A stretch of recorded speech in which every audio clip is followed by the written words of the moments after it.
بسم الله الرحمن الرحيم الحمد لله رب العالمين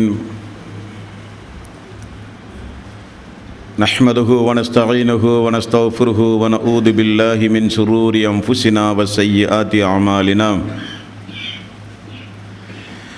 من يهده الله فلا مضل له ومن يضلل فلا هادي له وأشهد أن لا إله إلا الله وحده لا شريك له وأشهد أن محمدا عبده ورسوله يا أيها الذين آمنوا اتقوا الله حق تقاته ولا تموتن إلا وأنتم مسلمون يا أيها الناس اتقوا ربكم الذي خلقكم من نفس واحدة وخلق منها زوجها وبث منهما رجالا كثيرا ونساء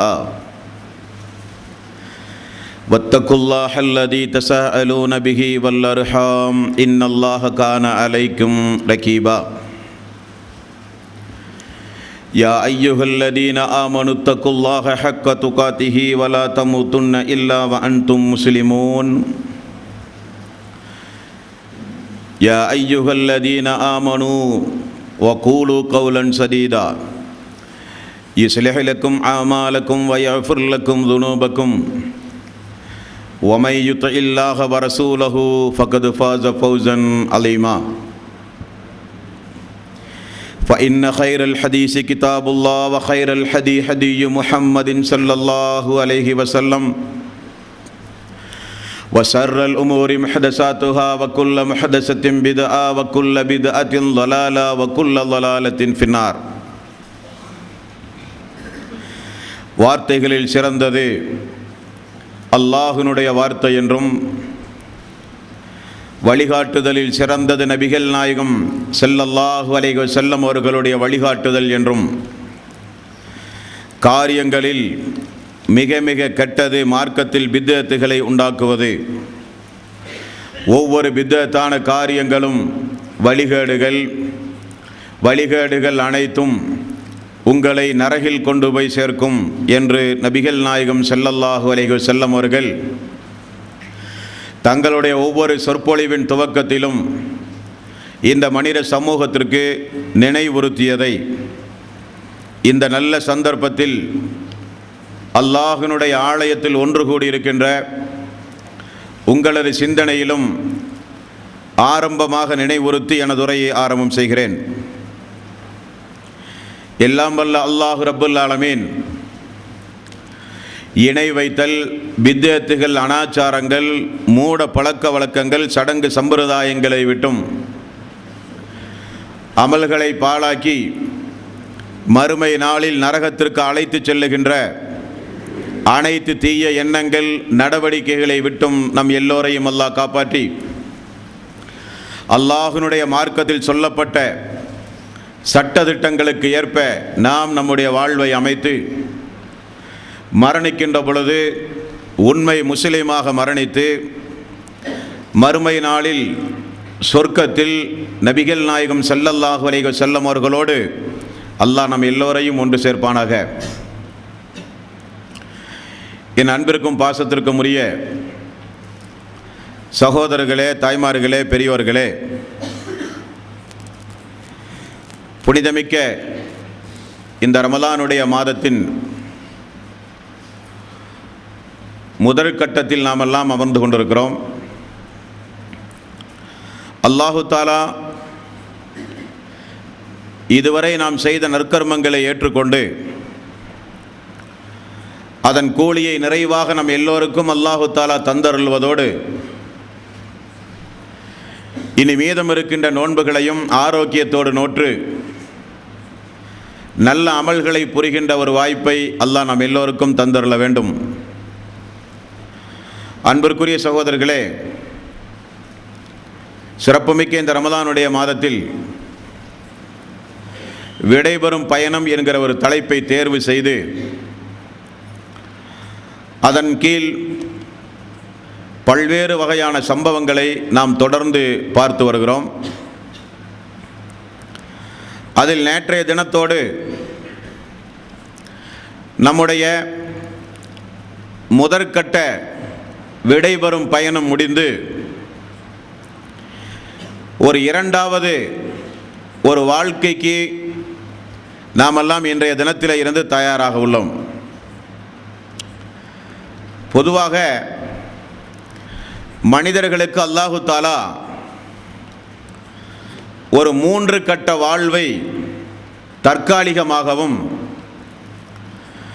ஒரு வாழ்வை மரணமில்லாத ஒரு நிரந்தரமான வாழ்வாகவும் அல்லாஹு தாலா அமைத்துள்ளான். தாயினுடைய கருவறையில் ஒரு 10 மாத காலம் இருக்கிற வாழ்வு ஒரு வாழ்வு. இந்த உலகத்தில் மனிதர்களுக்கு அல்லாஹு தாலா வழங்கிய ஆயுள் காலத்தை தாங்கி ஒரு அற்ப காலம் வாழ்கிற வாழ்வு இரண்டாவது வாழ்வு. மூன்றாவது வாழ்வுதான் யாருடைய கண்ணுக்கும் தெரியாமல் ஒரு திரைமறைவு வாழ்வை அல்லாஹு தாலா இந்த மனித சமூகத்தினருக்கு அல்லாஹ் ஏற்படுத்தி வைத்திருக்கிறான். இந்த 3 வாழ்வும் நிரந்தரமானதல்ல. காலங்களும் நேரங்களும் கொஞ்சம் கூட்டல் குறைவாக இருக்குமே தவிர நிரந்தரமான வாழ்வு என்பது மறுமைதான். இப்போ தாயினுடைய கருவறையில் வாழ்ந்த வாழ்வை எடுத்துக்கொண்டால் அது ஒரு 10 மாத கால வாழ்வு, 11 மாத கால வாழ்வு. உலகத்தில் வாழ்கிற வாழ்வு 70, 80, 90, 100 என்றெல்லாம் சொல்லுகிறார்கள். மூன்றாவது கட்ட வாழ்வு அது ஒரு குறிப்பிட்ட வருடத்தினுடைய வாழ்வு அல்ல. இந்த உலகத்தை எல்லாம் அல்லாஹு தாலா அழித்து மீண்டும் உயிர் கொடுத்து எழுப்புகிற வரை உள்ள ஒரு வாழ்வு, ஒரு நியாயமான நீண்ட ஒரு வாழ்வு. அந்த வாழ்வு அல்லாஹ் அவனுடைய அருள்மறையாம் திருமறை குர்ஆனில் 102வது வசனத்தில் அல்லாஹு தாலா அந்த வாழ்வை குறித்து இந்த மனித சமூகத்திற்கு நினைவுறுத்துகிறான். பாருங்கள், அல்ஹாக்குமுத் தகாசுர் அல்ஹாக்குமுத் தகாசுர் ஹத்தா ஸுர்துமுல் மகாபிர். மனிதனுக்கு செல்வத்தை பெருக்க வேண்டும் என்கிற பேராசை உண்டு. அது எதுவரை? அவன் தன்னுடைய மன்னரையை சந்திக்கின்ற வரை என்று அல்லாஹு தாலா குறிப்பிடுகிறான். உலகத்தில் மனிதனுடைய ஆசாபாசம் எல்லாம் இந்த உலகத்திலே இருந்து விடை பெற்று அவன் போகிற ஒரு சவக்குழி, ஒரு மன்னரை வாழ்வு உண்டுமே, அதுவரைதான் இவனுடைய ஆசாபாசங்கள் எல்லாம், ஆசைகள் எல்லாம் என்று அல்லாஹு தாலா மூன்றாவதாக மனிதன் செல்லுகிற இடத்தை இந்த இடத்தில் அல்லாஹ் குறிப்பிடுகிறான். இனி ஒரு வசனத்தை பாருங்கள், 23வது அத்தியாயத்தின் 100வது வசனம். இந்த வசனத்தில் அல்லாஹு தாலா அந்த நாளை பற்றி, அந்த வாழ்வை பற்றி, அந்த மூன்றாவது கட்ட வாழ்வை பற்றி அல்லாஹு தாலா அது உங்களுக்கு ஒரு திரைமறைவு வாழ்வு என்று அல்லாஹ் சொல்கிறான். எப்படி சொல்கிறான்?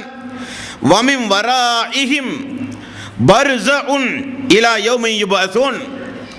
இந்த உலகத்தில் இருந்து நீங்கள் விடைபெற்றால் அல்லாஹ்வினுடைய முழு கண்காணிப்பில் ஒரு திரைமறைவு வாழ்வில் நீங்கள் இருக்கிறீர்கள் என்று அல்லாஹ் சொல்கிறான். அப்ப மூன்றாவது வாழ்வு என்பது ஜாதி மத பேதம் இல்லாமல் எப்படிப்பட்ட கொள்கையுடையவர்களாக இருந்தாலும், எப்படிப்பட்ட அநியாயக்காரர்களாக இருந்தாலும், எப்படிப்பட்ட நல்லடியார்களாக இருந்தாலும் இந்த மூன்றாவது கட்ட வாழ்வை கண்டிப்பாக சந்தித்தாக வேண்டும், ஒரு நபரை தவிர. அந்த ஒரு நபர் யார்?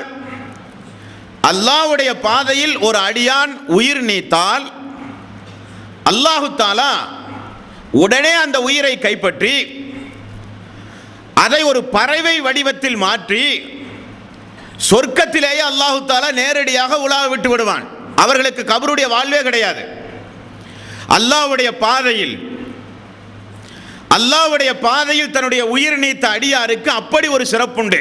அவர்களை தவிர மீதமுள்ள எல்லோருக்கும் இந்த மூன்றாவது கட்ட வாழ்வு என்பது கண்டிப்பாக உண்டு என்று அல்லாஹ் அவனுடைய அருள்மறையாம் திருமறை குர்ஆனிலும் நபிகள் நாயகம் ஸல்லல்லாஹு அலைஹி வஸல்லம் அவர்களும் நமக்கு தெளிவுபடுத்துகிறார்கள். இப்போ உதாரணத்துக்கு பாருங்கள், அல்லாஹுவால் படைக்கப்பட்ட இந்த பூமிக்கு மேல் நாம் எல்லாம் வாழ்ந்து கொண்டிருக்கிறோம் இல்லைங்களா? இந்த பூமி பேசுகிற ஆற்றல் உடையது. உங்களுக்கு தெரியுமா? ஒரு நாள் வரும் பொழுது, ஒரு நேரம் வரும் பொழுது இந்த பூமி எல்லாம் பேச ஆரம்பிக்கும் என்பதற்கு திருக்குர்ஆனிலே ஆதாரம் உண்டு. அப்படிப்பட்ட பூமி இந்த பூமி. சரியாக சொல்ல வேண்டுமானால் இந்த பூமி நம்மை வளர்த்தி ஆளாக்கி கொண்டிருக்கின்றது. கனிவர்க்கங்களை தந்து, நல்ல நல்ல விளைச்சல்களை தந்து, நல்ல நல்ல உணவுப் பொருள்களை தந்து, வானத்திலிருந்து பொழிகிற நீரை பத்திரமாக பாதுகாத்து சுவைமிக்க நீர்களை எல்லாம் நமக்கு தந்து, இந்த பூமிக்கு மேல் வீடுகளை அமைத்து வாழ்கிற வசதி வாய்ப்புகளை எல்லாம் இந்த பூமி நமக்கு தந்து, இந்த பூமிக்கு மேல் நீங்கள் விரும்பியவாறெல்லாம் நடமாடலாம், வாகனங்களிலே செல்லலாம். அப்படிப்பட்ட வாய்ப்பை எல்லாம் அல்லாஹு தஆலா இந்த பூமிக்கு மேல் உங்களுக்கு ஏற்படுத்தி தந்திருக்கிறான். எதற்காக? இந்த பூமிக்கு மேல் நீங்கள் நடமாடுகிற ஒவ்வொருவருக்கும் இந்த பூமி சாட்சி உங்களுக்கு சொல்ல போகிறது. அந்த பூமி உங்களை எதிர்பார்த்து கொண்டிருக்கின்றது. ஒரு உதாரணத்திற்கு சொல்ல வேண்டுமானால், நீங்கள் வீட்டில் ஒரு ஆடு வளர்க்கிறீர்கள் என்று வைத்துக் கொள்ளுங்களேன்.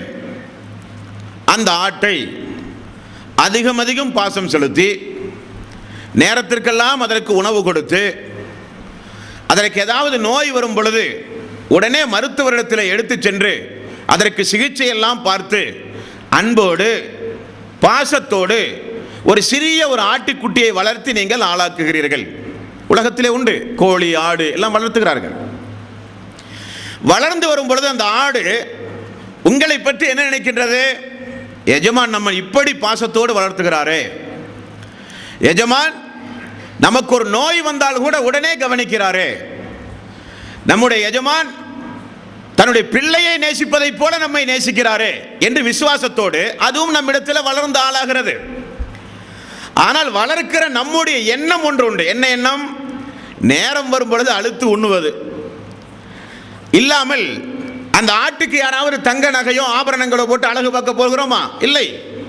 சொத்துக்களிலே ஏதாவது பங்கு கொடுப்பதற்காக வளர்க்கிறோம் அல்ல, நம்முடைய தேவைக்காக வேண்டி வளர்க்கிறோம். குறிப்பிட்ட நாள் வரும்போது அதை நாம் சமைத்து உண்ணுகிறோம். அறுக்கிற பொழுது 5 அறிவுள்ள ஒரு ஆடு 6 அறிவு இருக்கிற நம்மிடத்திலே தோற்று போய் விடுகிறது, ஏமாந்து போய் விடுகிறது. இது யதார்த்தம். அப்படித்தான் இந்த பூமி உங்களை வளர்த்தி ஆளாக்கி கொண்டிருக்கிறது. புத்திசாலித்தனமாக நடந்தால், அல்லாஹு தஆலா கொடுத்திருக்கிற அந்த வாய்ப்பை இந்த உலகத்தில் நல்லவைக்காக வேண்டி பயன்படுத்தி வாழ்ந்தால், அந்த பூமி நமக்கு எப்படிப்பட்ட பூமியாக அமையும், இல்லாவிட்டால் அந்த பூமி எப்படிப்பட்ட கொடூரத்தன்மையோடு நம்மிடத்தில் நடக்கும் என்பதுதான் அந்த 3வது கட்ட வாழ்வினுடைய அடிப்படை. அல்லாஹ் 99வது அத்தியாயத்தின் 1 முதல் 5 வரை உள்ள வசனம், இதா ஸுல்ஸிலத்தில் அர்து ஸில்ஸாலஹா, இந்த பூமி ஒரு கட்டத்தில் மிகப்பெரிய அதிர்ச்சி அடையும். அல்லாஹ் சொல்கிறான், வ அஹ்ரஜத்தில் அர்து அஸ்காலஹா, இந்த பூமி தன்னுடைய சுமைகளை எல்லாம் தூக்கி தூக்கி வீசி வெளிப்படுத்துகிற நாள் அந்த நாள். வ காலல் இன்சானு மாலஹா, அந்த நாளில் மனிதன் இந்த பூமிக்கு என்னானது, ஏன் இப்படி அதிர்ச்சி ஆகிறது, அந்த பூமிக்கு அடியில் புதையுண்டு போன எல்லா மனிதர்களும் மேலே வந்து தூக்கி வீசப்படுவார்கள். இந்த பூமிக்கு என்னானது என்று மனிதன் கேட்பான்.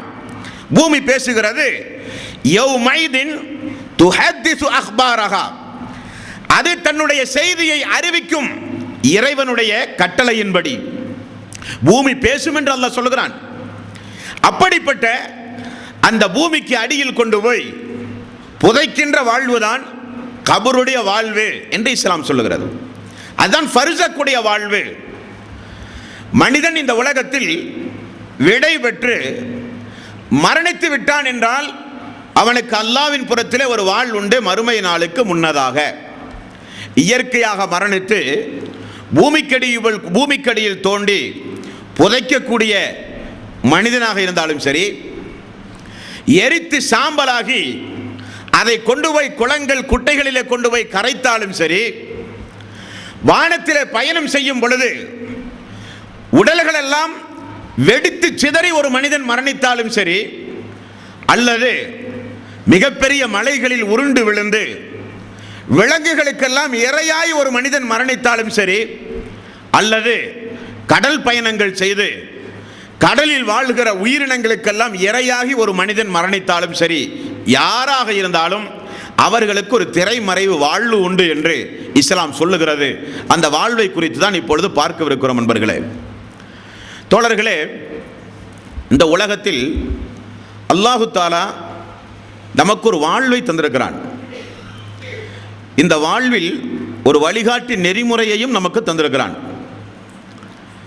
திருக்குரானும் அல்லாஹ்வுடைய வாழ்க்கை வரலாறும் இந்த உலகத்தில் ஒரு பயிற்சி கட்டத்தில், ஒரு பயிற்சி கூடத்தில் பயிற்சி எழுதுகிற மாணவர்கள் நாம் சிலபஸாக, பாடத்திட்டமாக குரானையும் ஹதீஸையும் அல்லாஹு தஆலா நமக்கு தந்திருக்கிறான். அதை நம்முடைய வாழ்வை நடைமுறைப்படுத்தி சாட்சியாக இந்த உலகத்தில் பரீட்சை எழுத வேண்டும். மதிப்பெண் போடுகிறவன் அல்லாஹு தஆலா. இந்த உலகத்தில் நீங்கள் எப்படி வாழ்வதாக தீர்மானித்திருக்கிறீர்களோ அதற்கு ஏற்றவாறுதான் இனி வரக்கூடிய 2 கட்ட வாழ்வும் உங்களுக்கு அமையும் என்று அல்லாஹு தஆலா தெள்ளத் தெளிவாகவே கூறிவிட்டார். இஸ்லாத்தை, இபாதத்துகளை, அல்லாஹ்வுடைய கட்டளைகளை பேணுகின்ற காரியத்தில் அல்லாஹ்வுடைய ஹராம் ஹலால்களை, விதிவிலக்குகளை கூர்ந்து கவனித்து அதன்படி வாழ்கிற வாழ்க்கையை பொறுத்து தான் உங்களுடைய 2 கட்ட வாழ்வும் அமையப் போகிறது நண்பர்களே. பொதுவாக இந்த உலகத்தில் எப்படி நம்முடைய வசதி வாய்ப்புகளுக்கெல்லாம் வீடு கட்டி சந்தோஷமாக வாழ்ந்தோமோ, அதுபோல நம்முடைய 3வது கட்ட வாழ்விலும் நமக்கு ஒரு வீடு உண்டு. அந்த வீடு ஒரு இருள் சூழ்ந்த வீடு. நபிகள் நாயகம் ஸல்லல்லாஹு அலைஹி வஸல்லம் அவர்கள் கூறுகிறார்கள், அது ஒரு இருள் சூழ்ந்த வீடு, பீதியும் கலக்கமும் அச்சமும் நிறைந்த ஒரு வீடு. நபிகள் நாயகம் ஸல்லல்லாஹு அலைஹி வஸல்லம் அவர்கள் கூறுகிறார்கள், பாருங்கள், ஒரு நாள் மஸ்ஜித் நபவியில் ஒரு பெண்மணி பள்ளியை சுத்தம் செய்கிற பணியில் ஈடுபட்டு கொண்டிருந்தாள். ஒரு கட்டத்தில் திடீரென அந்த பெண்மணி இறந்து போய்விட்டார்கள். இரவு நேரத்தில் ரசூலுல்லாஹி ஸல்லல்லாஹு அலைஹி வஸல்லம் வாழ்க்கை வரலாறுகளை சஹாபாக்கள் சொல்லுகிறார்கள். யாராவது ஒரு ஆள் சக்கராத்துடைய நேரத்தில் இருப்பதை ரசூல் ஸல்லல்லாஹு அலைஹி வஸல்லம் அவர்களுக்கு தெரியப்படுத்தினால் அல்லாஹ்வுடைய ரசூல் வந்து அவருடைய மரணம் அவருக்கு ஏற்படுவதிலே இருந்து அவரை கொண்டு போய் அடக்கி இல்லம் திரும்புகிற வரை அங்கேயே நிற்பார்கள் ரசூலுல்லாஹி ஸல்லல்லாஹு அலைஹி வஸல்லம். பிறகு சஹாபாக்கள் எல்லாம் ஆரம்ப நேரத்தில் அல்லாஹ்வுடைய ரசூலுக்கு சொல்லி அவருக்கு ஒரு சிரமத்தை கொடுக்காமல் மரணப்பட்டால் மட்டும் செய்திகளை அறிவிப்பார்கள். அப்பொழுதும் அல்லாஹ்வுடைய ரசூல் அந்த நேரத்தில் வந்து குளிப்பாட்டுவது முதற்கொண்டு எல்லா காரியங்களிலும் நின்று, ஜனாசாவை தூக்கி செல்லும் பொழுது பின்னால் சென்று தொழுகை நடத்தி அடக்கம் செய்கிற வரை இருந்து திரும்ப வருகிறவர் அல்லாஹ்வுடைய ரசூல். இந்த நிலையிலும் சஹாபாக்கள் என்ன செய்தார்கள்? அல்லாஹ்வுடைய ரசூலுக்கு சிரமம் ஏற்படக்கூடாது என்பதற்காக வேண்டி அந்த பள்ளியில் கூட்டி பெருக்கிய பெண்மணி பகல் நேரத்தில் வந்து பார்த்தா அந்த பெண்மணியை காணவில்லை. நபிகள் நாயகம் ஸல்லல்லாஹு அலைஹி வஸல்லம் தோழர்களை அழைத்து பணிக்கமர்த்திய அந்த பெண் எங்கே என்று கேட்டார்கள். யா ரசூலல்லாஹ், இரவு நேரத்தில் அந்த பெண் மரணித்து விட்டார்கள். நடுநிசி உறங்குகிற உங்களை ஏன் நாங்கள் தட்டி எழுப்பி தொல்லை தர வேண்டும் என்பதற்காக வேண்டி நாங்களே குளிப்பாட்டி கபனிட்டு தொழுகை நடத்தி நாங்களே கொண்டு போய் அடக்கிவிட்டோம் என்கிறார்கள். ரசூலுல்லாஹி ஸல்லல்லாஹு அலைஹி வஸல்லம் தான் உயிரோடு வாழ்கிற காலத்தில் ஒரு இறை விசுவாசிக்கு தன்னுடைய இறுதிக்கட்ட துவா கிடைக்க வேண்டும் என்று பிரியப்படுகிறவர் ரசூலுல்லாஹி ஸல்லல்லாஹு அலைஹி வஸல்லம். அல்லாஹ்வுடைய ரசூல் எங்கே அடக்கினீர்கள் என்று கேட்டார்கள். அடக்கிய இடம் காண்பிக்கப்பட்டது. அங்கே போய் நின்று கொண்டு தொழுது கொண்டு ரசூல் ஸல்லல்லாஹு அலைஹி வஸல்லம் அவர்கள் பிரார்த்தனை செய்துவிட்டு மக்களை பார்த்து சொன்னார்கள், கபருடைய வேதனைகளிலே இருந்து அல்லாஹ்விடம் நீங்கள் பாதுகாப்பு தேடுங்கள். காரணம், கபர் என்பது ஒரு இருள் சூழ்ந்த இடம். என்னுடைய பிரார்த்தனையின் மூலம் அல்லாஹு தஆலா அதற்கு பிரகாசத்தையும் வெளிச்சத்தையும் அல்லாஹ் உண்டாக்குவான் என்று நபிகள் நாயகம் ஸல்லல்லாஹு அலைஹி வஸல்லம் அவர்கள் சொன்னார்கள் என்கிற செய்தி முஸ்லிம் என்கிற நபிமொழி தொகுப்பில் 1742வது நபிமொழியாக நீங்கள் பார்க்கலாம். இந்த 3வது நாம் வாழப்போகிற ஒரு வாழ்வு, அது ஒரு வீடு, ஒரு இருள் சூழ்ந்த ஒரு இடம், பீதியும் கலக்கமும் அச்சமும் நிறைந்த இடம் என்றெல்லாம் ஹதீஸுகளிலே பார்க்கிறோம் அன்பர்களே. அப்படிப்பட்ட ஒரு இடத்தில் நமக்கு பாதுகாப்பு யார் என்பதுதான் ரொம்ப முக்கியமாக நீங்கள் கவனிக்கணும். உலகத்தில் குடும்பாதிகள் உண்டு, நண்பர்கள் உண்டு, யாரும் இல்லாவிட்டாலும் அண்டை வீட்டுக்காரர்கள், சமூக மக்கள், தெருவிலே உள்ளவர்கள் எல்லாம் இவர்கள். நம்மை அடக்குவதற்கு தூக்கி செல்லும் பொழுது ரசூலுல்லாஹி ஸல்லல்லாஹு அலைஹி வஸல்லம் அவர்கள் சொன்னார்கள், 3 உங்களோடு வரும், 2 திரும்பிவிடும், 1 உங்களோடு நின்றுவிடும். 3 எது? 1 உங்களுடைய குடும்பத்தார்கள் தூக்கி வருவார்கள், உங்களுடைய சொத்து, நீங்கள் செய்த செயல்பாடுகள். அடக்கிய பிறகு உங்களுடைய சொத்துக்கள் எல்லாம் உங்களுடைய வாரிசுகள் பங்கிட்டு விட்டு எடுத்து சென்று விடுவார்கள். குடும்பத்தினர்கள் எல்லாம் திரும்ப வந்து விடுவார்கள். உங்களுடைய செயல்பாடுகளோடு அந்த வீட்டிலே நீங்கள் தங்கி கொண்டிருப்பீர்கள். அப்போ அதற்கேற்றவாறு தான் மதிப்பெண் போடப்படும் என்பது கூர்ந்து கவனிக்கப்பட வேண்டிய மிக முக்கியமான ஒரு விஷயம் அன்பர்களே. அப்படியானால் அங்கே என்னென்னமெல்லாம் காரியம் நடைபெறுகிறது? அங்கே கேள்வி கணக்குகள் உண்டு. மறுமையில் அல்லாஹு தஆலா துல்லியமாக ஒவ்வொரு மனிதர்களுடைய ஒவ்வொரு நிமிடத்தையும் அல்லாஹு தஆலா எடுத்து அந்த ஒவ்வொரு நிமிடத்தையும் விசாரிக்கக்கூடிய நாள் மறுமை நாள். அது ஒரு தனி விசாரணை, அது அல்லாஹ்வுடைய விசாரணை. கபரிலும் ஒரு சில விசாரணைகள் உண்டு. அந்த கபரு கூட உங்களுக்கு மிக விசாலமான வீடாக உங்களுக்கு காட்சி தரும். அந்த கபரில் கூட சொர்க்கத்தினுடைய வாசங்கள் எல்லாம் நுகருகின்ற வகையில் அல்லாஹு தஆலா உங்களுக்கு வசதி வாய்ப்பை ஏற்படுத்தி தருவான். அந்த கபரில் கூட சொர்க்கத்து ஆடைகள், உங்களுக்கு அழகான ஆடைகள் எல்லாம் உங்களுக்கு அணிவிக்கப்படும். அந்த கபரில் கூட குடும்பத்தார்கள் எல்லாம் விட்டு விட்டு திரும்ப வரும் பொழுது அல்லாஹு தஆலா ஒரு ஆளை உங்களுக்கு அழகான தோற்றத்தை உடைய, அழகான முகத்தை உடைய ஒரு ஆளையும் அல்லாஹு தஆலா உங்களுக்கு பாதுகாப்பாக உங்களோடு அமர்த்துகிறான் என்று ரசூலுல்லாஹி ஸல்லல்லாஹு அலைஹி வஸல்லம் அவர்கள் சொன்னார்கள் என்றால், அந்த ஒரு வாழ்வுக்காக வேண்டி எதையும் இந்த உலகத்திலே செய்ய நாம் தயாராக வேண்டுமா வேண்டாமா? கண்டிப்பாக வேண்டும். அல்லாஹு தஆலா அதற்காக வேண்டிதான் வாழ்வையும் மரணத்தையும் சோதனையாக தந்திருக்கிறேன், உங்களில் நல்லவர்கள் தீயவர்கள் யார் என்பதற்காக என்று அல்லாஹ் சொல்லுகிறானே, அதுதான் அந்த வாழ்வன்பர்களே. நபிகள் நாயகம் ஸல்லல்லாஹு அலைஹி வஸல்லம் அவர்கள் கூறினார்கள், நீங்கள் யாரையாவது அடக்கினால் அடக்கிவிட்டு உடனே திரும்ப வந்து விடாதீர்கள்.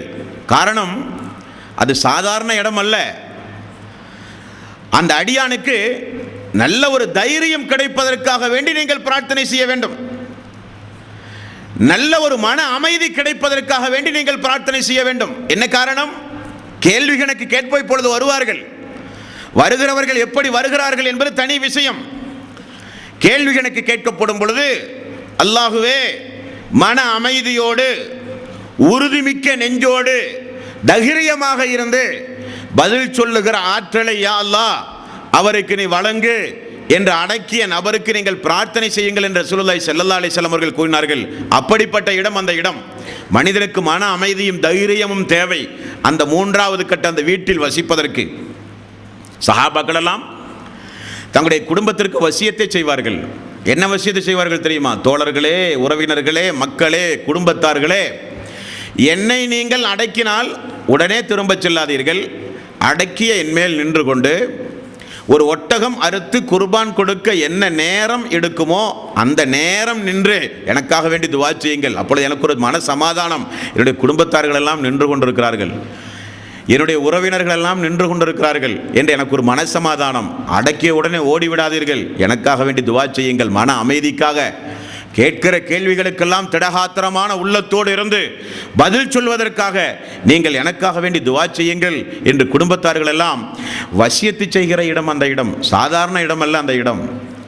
அந்த 3வது இடத்தை சஹாபாக்கள் எப்பொழுதெல்லாம் சந்திக்கின்றார்களோ, ஹதீஸிலே பாருங்கள், சஹாபாக்கள் மன்னரைகளை சந்திக்கின்ற நேரங்களில் எல்லாம் தாடி நினையக்கூடிய அளவுக்கு அழுவார்களாம். என்ன காரணம்? அந்த இடம் அவ்வளவு மோசமான இடம்.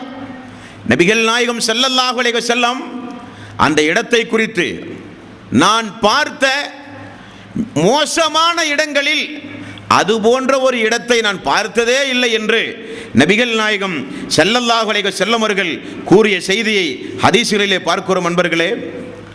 அப்படிப்பட்ட அந்த இடத்தை அல்லாஹ்வுடைய ரசூலும் சஹாபாக்களும் எப்படியெல்லாம் அஞ்சி நடந்தார்கள் என்பதை தொடர்ந்து கேளுங்கள். உஸ்மான் ரலியல்லாஹு அன்ஹு அவர்கள், திருமதியில் இந்த நபிமொழி இடம்பெற்றிருக்கிறது. உஸ்மான் ரலியல்லாஹு அன்ஹு அவர்கள் மக்களோடு செல்லும் பொழுது எங்காவது ஒரு கபரை பார்த்தால் ஓடிப்போய் அந்த கபருக்கு பக்கத்திலே போய் நிற்பார்கள். நின்று அவர் கதறி கதறி அழுவார்கள். ஒரு நாள் தோழர்கள் கேட்டார்கள், சொர்க்கம், நரகம், மறுமை, விசாரணை இதை பற்றி பேசும் பொழுது, கேள்வியுறும் பொழுது அழுகாத நீங்கள் இதை பற்றி சொல்லும் பொழுது ஏன் இப்படி நீங்கள் அழுகிறீர்கள் என்றார்கள். உஸ்மான் ரலியல்லாஹு அன்ஹு அவர்கள் சொன்ன பதில் என்ன தெரியுமா? தோழர்களே, நபிகள் நாயகம் ஸல்லல்லாஹு அலைஹி வஸல்லம் அவர்கள் சொன்னார்கள், மறுமையினுடைய அந்த வாழ்வினுடைய துவக்கம் தான் இந்த வாழ்வு, கபருடைய வாழ்வு. அந்த வாழ்வு யாருக்கு வெற்றி அடைந்ததாக அமைந்ததோ அவர்கள் மறுமையில் வெற்றி அடைந்து விட்டார்கள். யாருக்கு அந்த வாழ்வு மோசமான வாழ்வாக அமைந்ததோ அவர்கள் மறுமையிலே நஷ்டவாளியாகி விடுவார்கள். ஆகவேதான் இந்த வாழ்வை குறித்து நான் பார்க்கும் பொழுதெல்லாம் நினைவு கூறுகிறேன், அஞ்சுகிறேன். மேலும் ரசூலுல்லாஹி ஸல்லல்லாஹு அலைஹி வஸல்லம் சொல்ல நான் கேட்டிருக்கிறேன், நான் பார்த்த மோசமான காட்சிகள், இடங்களை விட இந்த இடம் ரொம்ப பாரதூரமானது. இந்த கபரை காட்டிலும் ஒரு பாரதூரமான, பயங்கரமான, மோசமான, உள்ளத்தையே நடுநடுங்க வைக்கின்ற ஒரு காட்சிகளை உள்ளடக்கி இருக்கிற இந்த மன்னரை வாழ்வை தவிர எதையும் நான் பார்த்ததே இல்லை என்று ரசூலுல்லாஹி ஸல்லல்லாஹு அலைஹி வஸல்லம் அவர்கள் சொன்ன செய்தி திருமதியிலே பார்க்கிறோம் நண்பர்களே. அப்படிப்பட்ட இடம் அந்த மூன்றாவது இடம். நாம் விடைபெற்று பயணம் செய்து மீண்டும் ஒரு பயணத்திற்கு தயாராகிற பொழுது தங்குகிற இடம் அந்த ஃபர்ஸக்குடைய இடம். நபிகள் நாயகம் ஸல்லல்லாஹு அலைஹி வஸல்லமுடைய காலத்தில் அந்த இடத்தை குறித்து அல்லாஹ்வுடைய ரசூல் நமக்கு சொல்லித் தருகிறார்கள். கேளுங்கள் தோழர்களே. அல்லாஹ்வுடைய ரசூல் ஒரு நல்ல ஒரு இறை விசுவாசி மரணித்து போனால் அவரை குறித்து முதல் கட்டத்தில் இப்பொழுது நாம் பார்க்கிறோம். அந்த மூன்றாவது கட்ட அந்த மன்னரை வாழ்வு ஃபர்ஸக்குடைய வாழ்வில் ஒரு நல்ல ஒரு இறை விசுவாசியை கொண்டு போய் அடைக்கினால் என்ன நடைபெறுகிறது என்பதை குறித்து இன்றைக்கு நாம் பார்க்க இருக்கிறோம். என்ன நடைபெறுகிறது?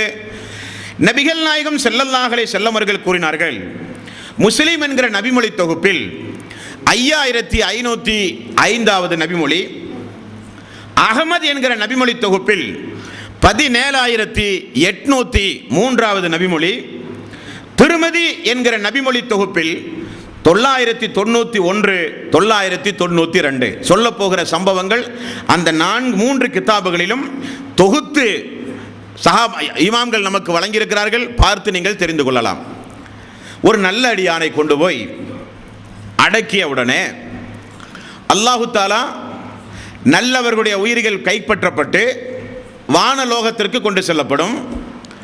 வானலோகத்தில் இல்லியூன் என்கின்ற நல்லவர்களுடைய பதிவு புத்தகத்தில் அது பதிவு செய்யப்பட்டவுடனே வானத்தில் இருந்து ஒரு சப்தம் வருகிறது, அந்த உயிரை அவருடைய உடம்பிலே கொண்டு போய் நீங்கள் சேர்த்துங்கள். இப்போ நம்ம போய் அடக்கின உடனே அந்த உடம்பிற்கு அந்த உயிர் திரும்ப வருகிறது. 2 மலக்குமார்கள் அங்கே வருகிறார்கள். ரசூலுல்லாஹி ஸல்லல்லாஹு அலைஹி வஸல்லம் அவர்கள் கூறுகிறார்கள். அடக்கிய உடனே நடைபெறுகிற சம்பவத்தை பாருங்கள். அந்த 2 மலக்குமார்கள் எப்படி இருப்பார்களாம்? உயிர் பறிக்கப்படும் பொழுது நாம் ஒரு 2 மலக்குமார்களை பார்த்தோம். கொஞ்சம் மலக்குமார்களை எல்லாம் நாம் பார்த்தோம். அவர்கள் எல்லாம் கருநிறத்து முகத்தை உடைய, நீல நிற கண்களை உடைய மலக்குமார்கள். உயிர் பறிக்கப்படுகிற நேரத்தில் உள்ள மலக்குமார்களை நாம் பார்த்தோம். அந்த வாசகத்தை ரசூலுல்லாஹி ஸல்லல்லாஹு அலைஹி வஸல்லம் திரும்ப சொல்கிறார்கள். முகம் கருத்து, கண்களெல்லாம் நீல நிறமுடைய 2 வானவர்கள் வருவார்கள். அவருடைய பெயர் முன்கர், நக்கீர் என்கிற 2 வானவர்கள் வருவார்கள். வந்தமர்ந்து என்ன கேட்பார்கள்? வந்தமர்ந்து அந்த நல்லடியாராக இருந்தால் அவரிடத்தில் கேட்கப்படுகிற கேள்வி, உம்முடைய ரப்பு யார்? உன்னுடைய மார்க்கம் எது? உன்னுடைய தூதர் யார்? 3 கேள்வி. இந்த தூதர் யார் என்பதில் மட்டும் முஸ்லிம் என்கிற நபிமொழி தொகுப்பில் 5505வது நபிமொழியில் பார்க்கலாம். அல்லாஹ்வுடைய ரசூலுடைய உருவத்தையே காண்பித்து இவர் யார் என்று கேட்பார்கள் என்றும் இடம்பெறுகிறது. இந்த 3க்கும் இறை விசுவாசிகள் சொல்லுகிற பதில், என்னுடைய ரப் அல்லாஹ் ஒருவன் மட்டும்தான், அவனை வணங்கி வழிபட்டு வந்தவன் நான். ஏகத்துவத்தை நிலைநாட்டி இணை வைத்தலுக்கு எதிராக போராடி என்னுடைய எல்லா வணக்கங்களையும் அந்த ரப்புக்காக வேண்டி செய்தவன் நான். என்னுடைய ரப் அல்லாஹ் ஒருவன் மட்டும்தான். உன்னுடைய மார்க்கம் உலகத்தில் நான் வாழ்ந்த எனது ஊரில், எனது பகுதியில் எத்தனையோ வழி ஆன்மீகங்கள் உண்டு, வழிமுறைகள் உண்டு, மதங்கள் உண்டு, மார்க்கங்கள் உண்டு. ஆனால் என்னுடைய மார்க்கம் இஸ்லாம். காரணம், அது அல்லாஹ்வுடைய மார்க்கம். தூதர்களின் மூலமாக அல்லாஹ் தஆலா மனிதர்களுக்கு வழங்கிய மார்க்கம் அந்த மார்க்கமாகவே என்னுடைய மார்க்கம் இஸ்லாம். சரி, இவர் யார்? இவர்தான் அல்லாஹ்வினுடைய ரசூல் முஹம்மது நபி ஸல்லல்லாஹு அலைஹி வஸல்லம். இவர் அல்லாஹ்வுடைய ரசூல் என்று நான் சாட்சி சொல்லுகிறேன் என்று அந்த இறை விசுவாசி சொல்லுவாராம். உடனே அல்லாஹ் பேசுகிறான் பாருங்கள். உடனே வானத்திலே இருந்து ஒரு அசரீரி வருகிறது. அல்லாஹ்வுடைய பேச்சை ஒவ்வொரு இறை விசுவாசியும் கபரிலே வைத்து கேட்கிறார்கள். அல்லாஹ்வுடைய பேச்சு. அல்லாஹு தஆலா வானத்திலே இருந்து ஒரு அசரீரி வருமாம். என்ன வருமாம்? அந்த அடியான் ஒரு சத்தியவான், அவன் மிகப்பெரிய ஒரு உண்மையாளன். ஆகவே அவனுக்கு நீங்கள் சொர்க்கத்து ஆடைகளை அவனுக்கு நீங்கள் அணிவியுங்கள். அவன் இனி கியாம நாள் வரை வசிக்கப் போகின்ற அந்த வீட்டில் சொர்க்கத்தினுடைய நறுமணத்தை அவனுக்கு நுகரச் செய்யுங்கள். அந்த வீட்டை அவனுக்கு கொஞ்சம் விசாலமாக்குங்கள். கொண்டு போய் அடக்கி இருப்பார்கள். நம்முடைய உடம்பு போற அளவுக்கு மட்டும்தான் இடம் இருக்கும். அந்த வீட்டை அவனுக்கு நீங்கள் விசாலமாக்குங்கள் என்று சொல்லப்படும். உடனே சொர்க்கத்துடைய வாசல் திறக்கப்படுமாம். நறுமணங்கள் எல்லாம் அந்த கபரை நோக்கி வீச ஆரம்பிக்குமாம். அந்த கபர் 70க்கு 70. இந்த பள்ளி இன்றைக்கு 35 அடி இருக்கும். இதே போல ஒரு 35 அடி, இதே போல ஒரு 70 அடி, 70க்கு 70 அந்த மன்னரை விசாலமாக அவருக்கு விரிவாக்கம் செய்யப்படும் என்று நபிகள் நாயகம் ஸல்லல்லாஹு அலைஹி வஸல்லம் அவர்கள் கூறினார்கள். அப்படிப்பட்ட ஒரு இறை விசுவாசியாக அல்லாஹு தஆலா நம் அனைவர்களையும் ஆக்கியார்கள் புரிய வேண்டும். இப்பொழுது இந்த அடியான் வானவர்கள் இந்த பதிலெல்லாம் கேட்ட பிறகு, நீ இப்படித்தான் உலகத்தில் வாழ்ந்தாய் என்று எங்களுக்கு தெரியும் என்று சொல்லுவார்கள். வானவர்கள் திரும்ப சென்றவுடன் மிக மிக அழகான தோற்றத்தோடு, பார்ப்பதற்கு கண்ணை கவருகின்ற மிகுந்த அழகான ஒரு தோற்றத்தோடு அவர் இனி கியாம நாள் வரை வசிக்கப் போகின்ற அந்த கபரை நோக்கி நடந்து வருவதை அந்த அடியார் பார்க்கிறார். அவர் வரும்பொழுது சொல்லுகிறார், உமக்கு அல்லாஹ்வுடைய சாந்தியும் சமாதானம் உண்டாகட்டும். உனக்கு நற்செய்தி, நீ நல்லவருடைய பட்டியலில் சேர்க்கப்பட்டு விட்டாய், உனக்கு சொர்க்கம் என்று சொல்லப்படும். உடனே அந்த அடியான், இவ்வளவு அழகான தோற்றத்தையுடைய நீங்கள் யார் என்று இவர் கேட்கிறார். மௌத்தா போனவர் கேட்கிறார். அவர் சொல்லுகிறார், உலகத்தில் நல்ல நல்ல அமல்களை தேர்ந்தெடுத்து செய்தீர்களே, அந்த நல்ல அமல்களை எல்லாம் அல்லாஹு தஆலா எனது உருவில் மாற்றி உனக்கு அருகில் அமர வைத்திருக்கிறான். அவர் பேசுகிறார். எதுவரை? கியாம நாள் வரை. நமக்கு இனி என்ன பிரச்சனை என்பவர்களே, கொஞ்சம் யோசித்து பாருங்கள். வீட்டில், உலகத்தில் எந்த அளவுக்கு சந்தோஷமாக, இந்த உலக அளவில் எந்த அளவுக்கு சந்தோஷமாக நாம் இருந்தோமோ அதை விட 3 மடங்கு சந்தோஷத்தை அல்லாஹு தஆலா மன்னரை வாழ்வில் நமக்கு தருகிறான். அப்படி தர வேண்டுமானால் இந்த உலகத்தில் ஹராம் ஹலால்களை பேணி நடத்திருந்தல் அவசியம். இந்த உலகத்தில் அல்லாஹ்வுடைய சோதனைகள் துன்பங்கள் வந்தாலும் தாங்கி பொறுமையோடு வாழ்ந்திருத்தல் அவசியம். இந்த உலகத்தில் நமக்கு வீட்டில் ஏசி இருந்தால் போதாது. இந்த உலகத்தில் மிகப்பெரிய மாளிகை இருந்தால் போதாது. 3வது கட்ட அந்த வாழ்வு சொன்ன இந்த நபிமொழிப்படி நம் எல்லோருக்கும் அமைந்திருத்தல் வேண்டும். அது மிக மிக முக்கியம் அன்பர்களே. அடுத்தது பாருங்கள், அந்த இறை விசுவாசி மென்மேலும் சந்தோஷம் அடைவதற்காக வேண்டி அல்லாஹு தஆலா அவருக்குரிய சொர்க்கத்தில் அவருக்குரிய இடத்தை அல்லாஹ் தீர்மானித்து வைத்திருப்பானே, அதை தினசரி காலையிலும் மாலையிலும் அவரை தட்டி தட்டி அவரை எழுப்பி அந்த இடத்தை அல்லாஹு தஆலா காண்பித்துக் கொண்டே இருப்பான். இதுதான் உங்களுடைய இடம். திருமதியில் 992வது நபிமொழி. காலையிலும் மாலையிலும் அந்த இறை விசுவாசி மறுமை நாளில் அவருக்குரிய இடத்தை பார்ப்பார், சொர்க்கத்தினுடைய இடத்தை பார்த்து கொண்டே இருப்பார் என்றால் எவ்வளவு பெரிய ஒரு சந்தோஷம். இப்படியெல்லாம் அந்த இறை விசுவாசிக்கு அந்த மண்ணறையில் அந்த சம்பவங்கள் எல்லாம் நடந்து முடிந்தவுடனே அவர் திடீரென வானவர்களிடத்தில் சொல்கிறார், வானவர்களே, நான் செய்த அமலுக்காக வேண்டி அல்லாஹு தஆலா எனக்கு இவ்வளவு பெரிய ஒரு சந்தோஷமான ஒரு வாழ்வை இந்த கபருடைய வாழ்வில், ஃபர்ஸக்கூடிய வாழ்வில் அல்லாஹ் தந்தானே, சொர்க்கத்தை பார்க்கிறேன், சொர்க்கத்து ஆடை அணிவிக்கப்பட்டிருக்கின்றது, சொர்க்கத்துடைய நறுமணம் வீசப்படுகிறது. அடக்கிய இடத்தை காட்டிலும் அதி விசாலமான இடத்தை இந்த பூமி எனக்கு தந்திருக்கிறது அல்லாஹ்வுடைய ஏற்பாட்டின்படி. ஆகவே என்னை அடக்கிய பிறகு வீட்டிலே உள்ளவர்கள் எல்லாம் அழுது கொண்டிருக்கிறார்கள். போய் சொல்லி சந்தோஷமாக தான் நான் இருக்கிறேன், நீங்களாம் ரொம்ப சந்தோஷமாக இருங்க, போய் சொல்லிட்டு வருவதற்கு எனக்கு அனுமதி உண்டுமா? நல்லடியார்கள் கேட்பார்களாம். உடனே மலக்குமார்கள், புதிய மணமகனை போல நீங்கள் உறங்குங்கள், அல்லாஹ் உங்களை எழுப்புகிற நாள் வரை என்று சொல்லி அவர்களை உறங்கச் செய்ய வைப்பார்கள் என்று நபிகள் நாயகம் ஸல்லல்லாஹு அலைஹி வஸல்லம் அவர்கள் கூறுகிறார்கள். அதைத்தான் அல்லாஹ் தஆலா திருக்குர்ஆனிலே சொல்லுகிறான். என்ன சொல்லுகிறான்? இந்த உயிர் தியாகிகள் உயிர் பறிக்கப்பட்டு அவருடைய உயிரை தங்கத்தாலான குருவியை போல அல்லாஹ் மாற்றி சொர்க்கத்திற்குள் உலாவ விடுவானாம். அந்த குருவிகளை பார்த்து அல்லாஹ் கேட்பானாம், உங்களுக்கு வேற ஏதாவது வேண்டுமா? என்னையா அல்லாஹ், எங்களுக்கு கொடுத்த இந்த பரிசு எவ்வளவு பெரிய ஒரு பரிசு, எங்களுக்கு வேறொன்றும் வேண்டாம் என்று அந்த குருவிகள் பேசுமாம். அல்லாஹ் திரும்ப திரும்ப கேட்பானாம், ஏதாவது வேண்டுமா, ஏதாவது வேண்டுமா என்று. மூன்றாவது முறையாக அவர்கள் சொல்லுவார்களாம், நாங்கள் திரும்ப எங்களுக்கு உயிர் கொடுக்கப்பட்டு மீண்டும் நாங்கள் பூமிக்கு அனுப்பப்பட்டு மீண்டும் நாங்கள் அல்லாஹ்வுடைய பாதையிலே போரிட்டு மரணிக்க வேண்டும் என்கிற வாய்ப்பை கேட்பார்கள். அல்லாஹு தஆலா அது முடியாது என்று அல்லாஹ் தடுத்து விடுவான். சரி, எங்களுக்கு நீ தந்திருக்கிற இந்த சிறப்பான இந்த வாய்ப்பை எல்லாம் எங்களுடைய குடும்பத்தாருக்காவது போய் சொல்லிட்டு வர்றதுக்கு எங்களுக்கு அனுமதி உண்டுமா? உடனே அல்லாஹு தஆலா, வேண்டாம், இந்த செய்தியை வீட்டுக்கு சொல்ல வேண்டும், அவ்வளவுதானே, தூதரின் மூலமாக நான் சொல்லுகிறேன். அல்லாஹு தஆலா திருக்குர்ஆனில் சொல்லுகிறான், அல்லாஹ்வுடைய பாதையில் கொல்லப்பட்டவர்களை இறந்தவர்கள் என்று சொல்லாதீர்கள், அவர்கள் உயிரோடு இருக்கிறார்கள், அவர்களுக்கு அல்லாஹ் உணவளித்துக் கொண்டிருக்கிறான், நீங்கள் அதை அறிய மாட்டீர்கள். அவர்கள் சந்தோஷமாக இருக்கிறார்கள், நீங்கள் சந்தோஷமாக இருங்கள். அல்லாஹு தஆலா குர்ஆனின் மூலமாக இறை விசுவாசிகளுக்கு அல்லாஹு தஆலா இறந்த பிறகு கொடுத்திருக்கின்ற உயர் அந்தஸ்தை அல்லாஹு தஆலா சொல்வதாக நபிகள் நாயகம் ஸல்லல்லாஹு அலைஹி வஸல்லம் அவர்கள் அல்லாஹ் திருக்குர்ஆனிலும் நமக்கு விளக்கி சொல்கிறார்.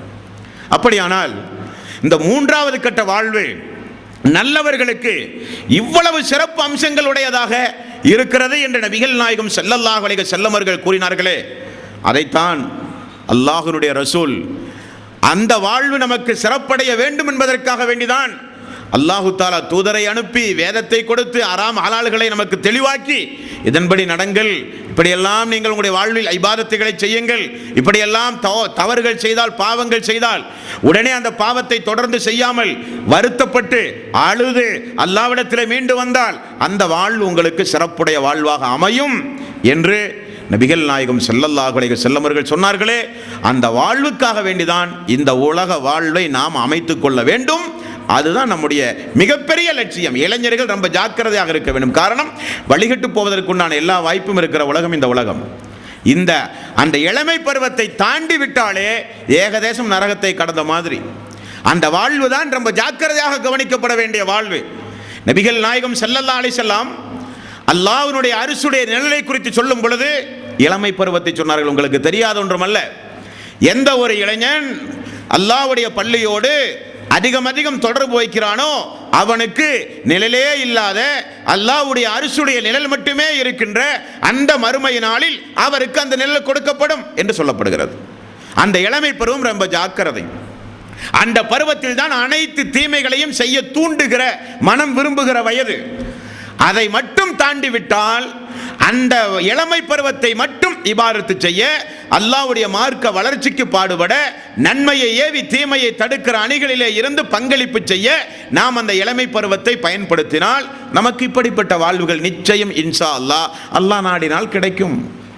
அல்லாஹு தஆலா அந்த மன்னரை வாழ்வை நபிமார்களுக்கு எப்படி அமைத்திருக்கிறான் தெரியுமா? நபிமார்களுக்கு மட்டும் கொஞ்சம் விதிவிலக்கு. என்ன விதிவிலக்கு? இப்பொழுது ரசூலுல்லாஹி ஸல்லல்லாஹு அலைஹி வஸல்லம் அவர்களுடைய மன்னரையை தோண்டினாலும் அல்லாஹ்வுடைய ரசூலுடைய உடம்பு அப்படியே இருக்கும். காரணம், நபிகள் நாயகம் ஸல்லல்லாஹு அலைஹி வஸல்லம் அவர்கள் சொன்னார்கள், பூமிக்கு எங்களுடைய உடலை, தூதர்களுடைய உடலை அல்லாஹ் ஹராமாக்கி விட்டான், மண் அரிக்காது. இப்போ தோண்டினாலும் ரொம்ப ஃப்ரெஷ்ஷாக ரசூல் ஸல்லல்லாஹு அலைஹி வஸல்லம் அவர்களை பார்க்கலாம். ஆகவே தான் சிறிய ஒரு குறிப்பு, துருக்கியினுடைய ஆட்சியின் கீழ் சவுதி அரேபியா இருந்த பொழுது ஒரு சில விசமிகள் நபிகள் நாயகம் ஸல்லல்லாஹு அலைஹி வஸல்லம் அடக்கப்பட்ட அந்த மதீனா மஸ்ஜித் நபவிக்கு ஒரு 10-15 கிலோமீட்டர் தொலைவில் இருந்து சுரங்கப்பாதை தோண்டி வீடியோ கேமராவோடு மிகுந்த ஒரு சூழ்ச்சி செய்து சுரங்கப்பாதை தோண்டி அருகில் வருகிற நேரத்தில் அரசாங்கம் கண்டெடுத்து அவர்களை சுட்டு கொன்ற பிறகு இப்பொழுது ரசூலுல்லாஹி ஸல்லல்லாஹு அலைஹி வஸல்லம் அவர்களுடைய அடக்கஸ்தலம் எப்படி இருக்கிறது தெரியுமா? 5-10 கிலோமீட்டர் தொலைவிலே ஈயம், இரும்பு போன்ற கடுமையான பொருள்கள் எல்லாம் காய்ச்சி ஊற்றப்பட்டு ரசூலுல்லாஹி ஸல்லல்லாஹு அலைஹி வஸல்லம் உடைய கபர்கள் இன்றைக்கு பாதுகாக்கப்பட்டிருக்கு. அதை ஒரு வீடியோ எடுத்து போட்டோ எடுத்திருந்தா என்ன ஆகும்? அல்லாஹ்வை யாராவது வணங்கி இருப்பார்கள் அந்த சமூகத்தில்? ஆட்டையும் மாட்டையும் குதிரையையும் கோழியையும் குரங்கையும் வழிபடுகிற, தர்காவாக வைத்து வழிபடுகிற இந்த மனித சமூகத்தில் அல்லாஹ்வுடைய ரசூலுடைய போட்டோ கிடைச்சிருந்தா என்னத்துக்கு ஆகும்? தௌஹீதில் ஒரு மனிதன் இல்லாமல் ஆகியிருப்பான். அல்லாஹு தாலா, ஏன் நான் இதை சொல்கிறேன் என்றால், மன்னரை வாழ்வை பொறுத்தவரையில் நபிமார்களுக்கென்று தனி அந்தஸ்தை அல்லாஹு தாலா கொடுத்திருக்கிறான். அது மட்டுமல்ல, ரசூலுல்லாஹி ஸல்லல்லாஹு அலைஹி வஸல்லம் அவர்களுக்கு விசேஷமான ஒரு மலக்கையும் அல்லாஹு தாலா வைத்திருக்கிறான். அந்த மலக்குடைய பணி என்ன தெரியுமா? இந்த உலகத்தில் எங்காவது ரசூல் ஸல்லல்லாஹு அலைஹி வஸல்லம் அவர்களின் மீது யாராவது ஸலவாத்து சொன்னால், அல்லாஹும்ம ஸல்லி அலா முஹம்மதின் வ அலா ஆலி முஹம்மதின் கமா ஸல்லைத அலா இப்ராஹீம வ அலா ஆலி இப்ராஹீம இன்னக ஹமீதும் மஜீத், அல்லாஹும்ம பாரிக் அலா முஹம்மதின் வ அலா ஆலி முஹம்மதின் கமா பாரக்த அலா இப்ராஹீம வ அலா ஆலி இப்ராஹீம இன்னக ஹமீதும் மஜீத். இந்த ஸலவாத்தை ஒரு முறை ஓதினால் 10 நன்மை உங்களுக்கு. ஓதி வருகிற அன்பர்களுக்கு அல்லாஹ்வுடைய ரசூலுடைய பரிந்துரை மறுமையில் உண்டு. இதெல்லாம் சிறப்பு. ஆனால் இப்போ நான் ஓதணும் பார்த்தீங்களா, உடனே இந்த மலக்கு இந்த இடத்தில் இத்தனை மணிக்கு தூதரே உங்களின் மீது ஒருவர் சலாம் சொல்லி இருக்கிறார் என்று அந்த அல்லாஹ்வுடைய ரசூலுக்கு போய் எத்தி வைக்கிற பணியை ஒரு மாணவர் செய்து கொண்டே இருக்கிறார் ரசூல் ஸல்லல்லாஹு அலைஹி வஸல்லம் அவர்கள் சொன்னார்கள். அப்போ நபிமார்களுக்கு தனி அந்தஸ்து. இது போக புகாரியில் உஹது போரினுடைய பாடத்தில் சமீபத்தில் நான் கண்ட ஒரு நபிமொழியை பாருங்கள். அப்பொழுது பார்த்து ஆச்சரியப்பட்டேன். காரணம், அல்லாஹ் நாடினால் என்ன வேண்டாமானாலும் செய்வான் என்பதற்கு ஒரு உதாரணம் அந்த நபிமொழி. ஜாபிர் ரலியல்லாஹு அன்ஹு அவர்களுடைய தந்தை அப்துல்லா, இவர் உஹது போரில் இறந்து போய்விட்டார். உஹது போரில் ரசூல் ஸல்லல்லாஹு அலைஹி வஸல்லம் எல்லாத்தையும் எப்படி அடக்கினார்? ஒரு ஆளுக்கு ஒரு கபர் கிடையாது. 8 பேர் 10 பேர் 4 பேர் 5 பேர் கிடைக்கிற ஆளுகளை எல்லாம் வைத்து ரசூல் ஸல்லல்லாஹு அலைஹி வஸல்லம் ஒரே கபரில் வைத்து அடக்கினார்கள்.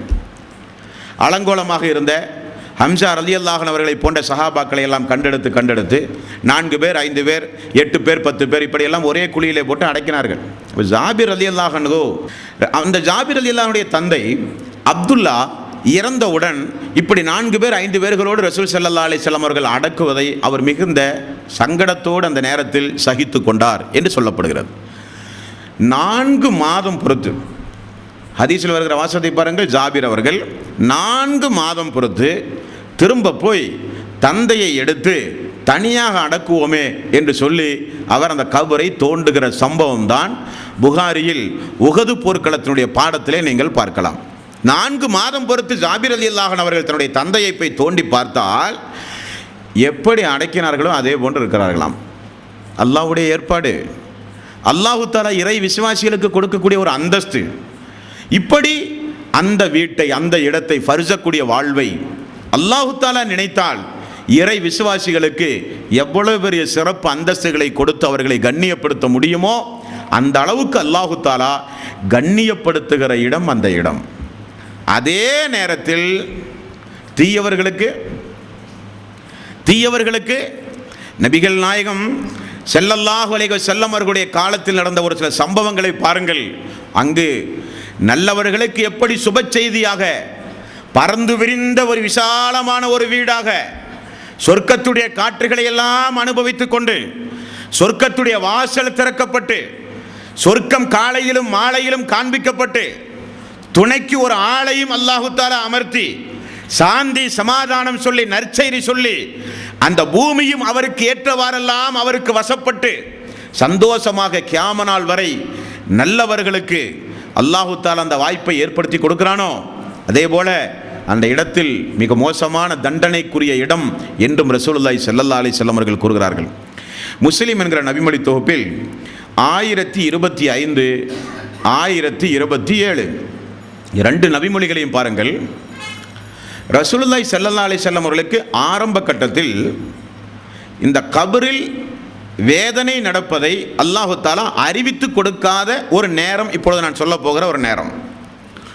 ஒரு யூத பெண்மணி ஆயிஷா ரலியல்லாஹு அன்ஹா அவர்களிடத்தில் வந்து சவக்குழியில் வேதனை அளிக்கப்படும் என்று ஒரு யூத பெண்மணி ஆயிஷா அவர்களிடத்தில் வந்து சொல்லுகிறார்கள். சொல்லுகிற நேரத்தில் ரசூலுல்லாஹி ஸல்லல்லாஹு அலைஹி வஸல்லம் வீட்டுக்குள் வருகிறார்கள். வந்து பார்த்தால் சவக்குழியில் வேதனை செய்யப்படுகிறோம் என்று யூத பெண்மணி சொல்லுகிறாள். முன்னால் உள்ள வேதத்தை படித்த அந்த பெண்மணி ரசூலுல்லாஹி ஸல்லல்லாஹு அலைஹி வஸல்லம் திடுக்குற்று போய் பயந்து நடுநடுங்கி போய், அது யூத பெண்மணிகளுக்குத்தான், எங்களுக்கெல்லாம் ஒன்றும் அல்ல என்று ரசூலுல்லாஹி ஸல்லல்லாஹு அலைஹி வஸல்லம் சொல்கிறார்கள். சொல்லிவிட்டு கொஞ்ச நாள் பொறுத்து ரசூலுல்லாஹி ஸல்லல்லாஹு அலைஹி வஸல்லம் என்னிடத்தில் வந்து சொன்னார்கள். ஆயிஷா அவர்கள் சொல்கிறார், என்னிடத்தில் வந்து சொன்னார்கள், ஆயிஷாவே, மண்ணறையில் வேதனை உண்டு, அல்லாஹு தஆலா எனக்கு ஜிப்ரீல் மூலம் அறிவித்தான். ஆகவே ஒவ்வொரு ஐங்கால தொழுகையிலும் நபிகள் நாயகம் ஸல்லல்லாஹு அலைஹி வஸல்லம் அந்த மண்ணறை வேதனைகளில் இருந்து பிரார்த்தனை செய்பவராக இருந்தார்கள் என்று ஆயிஷா அவர்கள் அறிவிக்கிறார்கள். இனி ஒரு நபிமொழியை பாருங்கள். யூத கிழவிகள் 2 பேர் ஆயிஷா ரலியல்லாஹு அன்ஹா வந்து, நீங்கள் சவக்குழிகளில் வேதனை செய்யப்படுவீர்கள் என்று உங்களுக்கு தெரியுமா? உடனே ஆயிஷா அவர்கள், எனக்கு இதெல்லாம் மனதுக்கு ஏற்பதாக தெரியவில்லை, இதெல்லாம் மறுமையில் தானே தண்டனை, அதான சவக்குழியில் வேதனை. உடனே ரசூலுல்லாஹி ஸல்லல்லாஹு அலைஹி வஸல்லம் வந்தார்கள். நான் கேட்டேன், அல்லாஹ்வுடைய ரசூல் சொன்னார்கள், ஆமாம் உண்மைதான், வேதனை செய்யப்படும் என்று அல்லாஹ்வுடைய ரசூல் சொல்லி, அதற்கு பிறகு தொழுகையில் அல்லாஹும்ம இன்னி அஊது பிக்க மின் அதாபில் கபர், அல்லாஹுவே கபருடைய வேதனையிலே இருந்து எங்களை நீ காப்பாற்று என்பதை ரசூலுல்லாஹி ஸல்லல்லாஹு அலைஹி வஸல்லம் தொழுகையில் ஓதுவதை கடமையாக்கினார்கள் என்று முஸ்லிம் என்கிற நபிமொழி தொகுப்பில் 5503வது நபிமொழியாக பார்க்கலாம், 1028வது நபிமொழியாகவும் பார்க்கலாம். கபரில் வேதனைகள் உண்டு. ஒரு நாள் ரசூலுல்லாஹி ஸல்லல்லாஹு அலைஹி வஸல்லம் தோழர்களோடு சேர்ந்து ஒரு நாள் பயணம் செய்து கொண்டிருந்த நேரம், கழுதையின் மீது ஏறி அந்த கழுதை ஒரு கபருக்கு அருகில் வந்தவுடனே ரசூலுல்லாஹி ஸல்லல்லாஹு அலைஹி வஸல்லம் எங்கே கீழே விழுந்து விடுவார்களோ என நினைக்கக்கூடிய அளவுக்கு அது துடிதுடித்து ஓட ஆரம்பித்தது. ஒரு 2-3 தினங்களுக்கு முன்னால் நாம் பார்த்தோம், மண்ணறையினுடைய வேதனை, கெட்டடியார்களுடைய வேதனை, அவர்கள் போடுகிற சப்தம் எல்லாம் மனித ஜின்ஜினங்களை தவிர எல்லா உயிரினங்களுக்கும் அல்லாஹு தஆலா கேட்கும்படி செய்திருக்கிறான். கழுதை ஓட ஆரம்பித்தது. ரசூலுல்லாஹி ஸல்லல்லாஹு அலைஹி வஸல்லம் கீழே விழுந்து விடுவாரோ என்று நாங்கள் எண்ணினோம். உடனே அல்லாஹ்வுடைய ரசூல் கீழே இறங்கி, இந்த மண்ணறையில் யார் அடக்கம் செய்யப்பட்டிருக்கிறார்கள் என்று கேட்டார்கள். யார் ரசூலல்லாஹ்? யூதர்கள் அடக்கம் செய்யப்பட்டிருக்கிறார்கள். உடனே நபிகள் நாயகம் ஸல்லல்லாஹு அலைஹி வஸல்லம் அவர்கள் சொன்னார்கள், அவர்கள் வேதனை செய்யப்பட்டு கொண்டிருக்கிறார்கள். நான் அந்த வேதனையை நான் எப்படி உணர்கிறேனோ அதே போல நீங்களும் உணர வேண்டும் என்று அல்லாஹ்விடத்திலே நான் பிரார்த்தனை செய்திருப்பேன். ஏன் செய்யவில்லை தெரியுமா? அப்படி நீங்கள் அந்த அவர்களுடைய அலறல் சப்தத்தை, வேதனை தாங்க முடியாமல் அவர்கள் போடுகிற அந்த சப்தத்தை நீங்கள் எல்லாம் கேட்க ஆரம்பித்தால் யாராவது மரணித்தால் கொண்டு போய் அடக்கவே மாட்டீர்கள். ஆகவே நான் அல்லாஹ்விடத்தில் அந்த துவா செய்யவில்லை. அப்படிப்பட்ட கொடூரமான இடம் அந்த இடம். ஆகவே நீங்கள் குழப்பத்திலே இருந்து துவா செய்யுங்கள், மண்ணறை வேதனையிலே இருந்து துவா செய்யுங்கள், தஜ்ஜாலுடைய குழப்பத்திலே இருந்து துவா செய்யுங்கள் என்று நபிகள் நாயகம் ஸல்லல்லாஹு அலைஹி வஸல்லம் அவர்கள் சொன்ன செய்தி முஸ்லிமில் 5503வது நபிமொழி. நபிகள் நாயகம் ஸல்லல்லாஹு அலைஹி வஸல்லம் ஒரு நாள் பள்ளியில் அந்த மண்ணறையில் நடக்கக்கூடிய அந்த அதாபுகளை பற்றி, வேதனைகளை பற்றி, கொடுமைகளை பற்றி, சித்திரவதைகளை பற்றி ரசூலுல்லாஹி ஸல்லல்லாஹு அலைஹி வஸல்லம் ஒரு நாள் சஹாபாக்கள் மத்தியிலே சொல்லிவிட்டார்கள். வஹி வந்த பிறகு எல்லா சஹாபாக்களும் மஸ்ஜிது நபவி குலுங்குகிற அளவுக்கு சஹாபாக்கள் கதறி கதறி அழுதார்களாம். அஸ்மா ரலியல்லாஹு அன்ஹா அவர்கள் சொல்கிறார்கள், வெளியே வந்து நான் பார்த்தேன், சஹாபாக்கள் எல்லாம் அழுது கொண்டிருந்தார்கள். அல்லாஹ்வுடைய ரசூல் பேச்சை முடித்த நிலையில் இருந்தார்.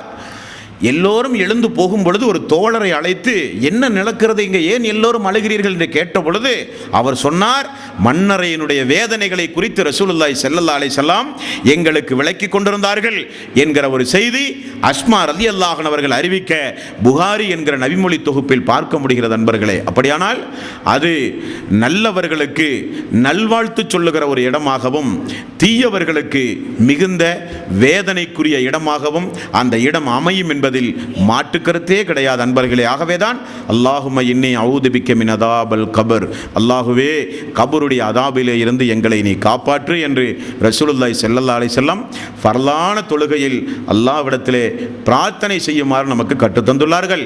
புனிதமிக்க இந்த ரமலானுடைய மாதத்தில் நாம் ஒவ்வொருவரும் அந்த கபருடைய வேதனைகளிலே இருந்து பிரார்த்தனை செய்ய நாம் கடமைப்பட்டிருக்கிறோம்.